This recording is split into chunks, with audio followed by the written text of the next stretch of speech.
Guys, Dr. Robert Barrington here with some more nutrition advice.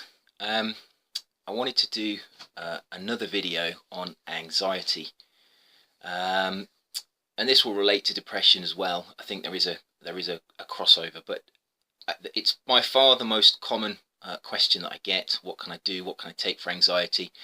The videos that I've done in the past on anxiety and depression have been my most viewed videos, and there's a lot of information out there in the nutritional literature about anxiety.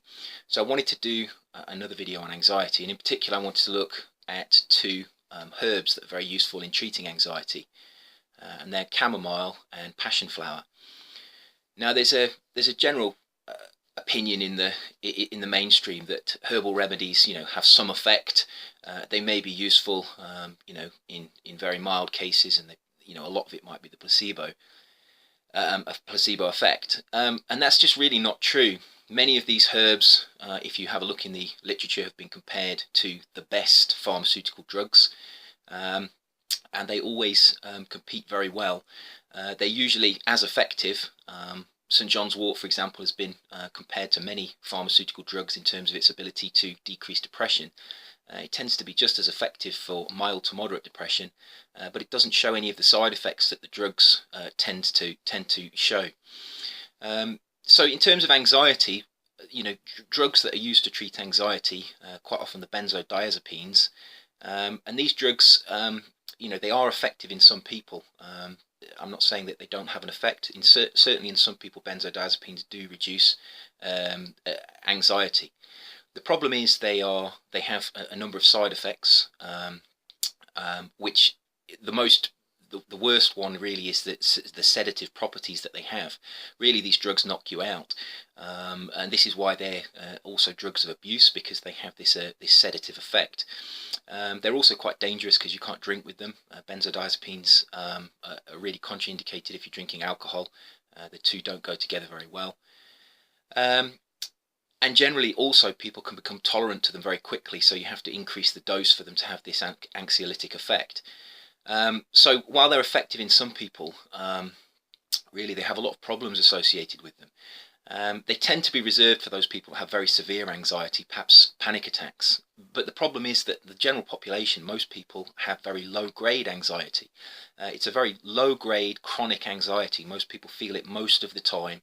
It's not really, most people don't consider it serious enough to take pharmaceutical drugs. They don't want to take drugs, so they look for alternatives, and this is where nutrition can be especially helpful. This low-grade chronic anxiety is called the generalized anxiety disorder, and what I'm finding from my own research and speaking to people is that it's actually really common. Lots of people are suffering from it. Lots of people are anxious. And I think this is just a reflection of the fact that our lives are so stressed. We have so many stresses in our lives. Modern living is very difficult to actually get through the day without feeling a certain level of stress, and that stress over time it causes worry, it causes insomnia, it causes anxiety, and in some people also it causes depression. So these videos are really to help a large proportion of the population that suffer from anxiety.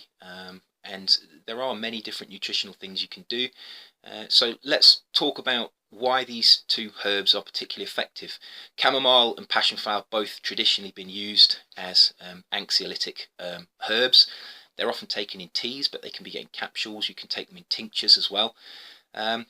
Comparisons of tinctures have been done with passion flower, for example. Tinctures and teas both seem to have the same effect. And this may relate to the fact that the chemicals in these plants are possibly water soluble. So if you put them into a tea, into a decoction, that will actually allow the chemicals that are in the plant that have these effects into the water, and then when you drink the water, the chemicals are absorbed. There is quite a lot of science behind understanding the anxiolytic effects of chamomile and passion flower. Traditional medicine suggests that they have anti-anxiety effects. They're also used as sedatives, as sleep aids, they're hypnotics. So they're very calming herbs. But the science is very clear on them. There is a compound in many plant chemicals, there is a compound called, it's actually a flavone, which is a group of chemicals, and it belongs to the flavonoid class of phytochemicals. And these flavones appear to be able to interact with the same receptor that benzodiazepines do. Now, when benzodiazepines go into the brain, they interact with what's called the GABA receptor. It's also sometimes called the benzodiazepine receptor, because it's the receptor that benzodiazepine drugs lock onto. And this receptor increases the release of GABA in the brain, and GABA is an inhibitory neurotransmitter. And what it does is it decreases the excitability of the brain. Now you can see why this would be useful if you are anxious, because anxiety is really an overexpression of fear. It's an overexpression of excitation, often without a known cause. And this overexpression of the fear circuits of the brain are what leads to the worry and the anxiety. So by accessing the GABA circuitry and inhibiting those excitatory neurons, these GABA neurons are actually able to calm down the brain. And this is how benzodiazepines work, and it's also how, very likely, passion flower and chamomile work. These flavonoids they contain, that belong to the flavone subgroup, have been researched, and they've been researched on a molecular level. They've been researched in animal experiments, and they've also been researched in human studies. So we've got all the evidence there.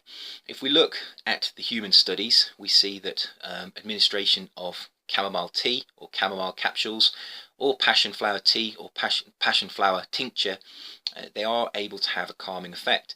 And there were 2 human studies that have been done, and they both showed over the course of weeks that taking an extract of passion flower or an extract of chamomile, both had a significant, the group that took the chamomile or the passion flower had a significant decrease in the symptoms of their anxiety. So they are effective, and these were placebo-controlled trials. They're as good as any trials that have been done on drugs. But what's very interesting is that the passion flower study was actually a comparison with a benzodiazepine drug. And the results of that study showed that the passion flower was as effective as the oxazepam, which is the benzodiazepine drug that was used in the study, at decreasing anxiety. So if people tell you that herbs, they're interesting, and they don't, but there's no science to back up that they have an effect, there is science to back up they have an effect. Many of these herbs have been tested against, their equivalent pharmaceuticals, and often they perform just as well. And in this case, passion flower performed as well as oxazepam, which is a diazepine drug, at decreasing anxious effects in people with the generalized anxiety disorder.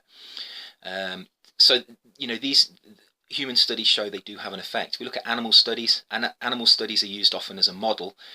You tend to find more animal studies in the literature because they're easier to do, they're cheaper, and you can do more studies for the same amount of money in a lot less time.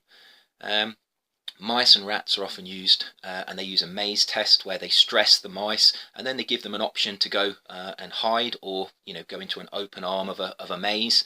And what they find is that if they give them chamomile or passion flower, the anxious symptoms of the mice and the rats are decreased.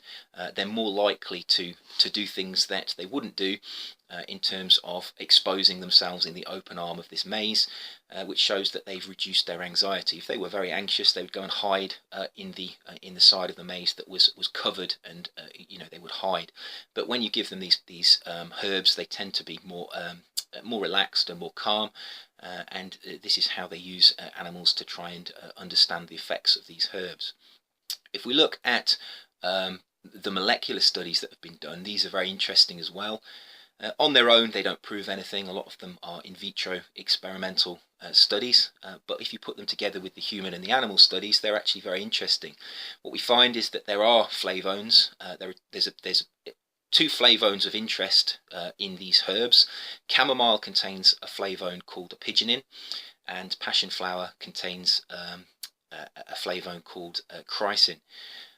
There are other flavonoids within the plant, and they may also have an effect on the benzodiazepine receptor, but what it's been shown is that flavones as a group, and particularly apigenin and chrysin, are able to latch on to the same receptor as benzodiazepines, and they're able to activate the GABA circuitry in the brain. So these plants that have this traditional use as calmative, hypnotic agents have scientifically been shown to contain natural benzodiazepines. It was actually, these flavones were actually discovered by accident when they were trying to extract natural benzodiazepines from plant material. You know, benzodiazepines are synthetic drugs. They're created by pharmaceutical companies, but benzodiazepines are also produced by plants. They're naturally occurring compounds, and some compounds do contain quite high amounts of benzodiazepines. And there were some people looking to extract the benzodiazepines to see how much there were in plant material, and they accidentally found that other things were latching onto the benzodiazepine receptor, and this is when they discovered that these flavones actually have this ability to cause activation of the GABA receptor, and therefore have this inhibitory effect in the brain. So the science has an explanation as to how these compounds work, and it also shows that they do work. It shows that they work in placebo-controlled studies, which shows that they're better than taking nothing. And often, as in the case of passion flower, when you compare them to actual pharmaceutical drugs that are used in the treatment of anxiety, and we're talking benzodiazepines are used in severe anxiety. These studies didn't involve people with severe anxiety. They tend to, the studies that are done on herbs tend to involve people with mild to moderate anxiety, and the reason for that is obviously there's an ethical issue. People with severe depression and severe anxiety, they really need to be under psychiatric care. It's often very, very debilitating. But people with mild to moderate anxiety, who may actually be prescribed benzodiazepines. There are other drugs as well. It's just that benzodiazepines are the known anxiolytic drugs that pharmaceutical companies tend to make. In those studies, they tend to perform just as well in those types of people, and that's really what these herbs are really there to help that type of person. The person that has a generalized anxiety dysfunction. They have a low level chronic anxiety all the time. That's not to say they wouldn't help with panic attacks, but panic attacks are really a very heightened form of anxiety. They're very difficult to actually control without removing the source of them. And severe anxiety and depression, it's worth mentioning that severe anxiety and depression are actually really difficult to treat with pharmaceutical drugs. The success rate of treating severe depression and severe anxiety is very poor, even with psychiatric help and the best pharmaceutical drugs. Generally, people with severe cases of anxiety and depression don't really get better.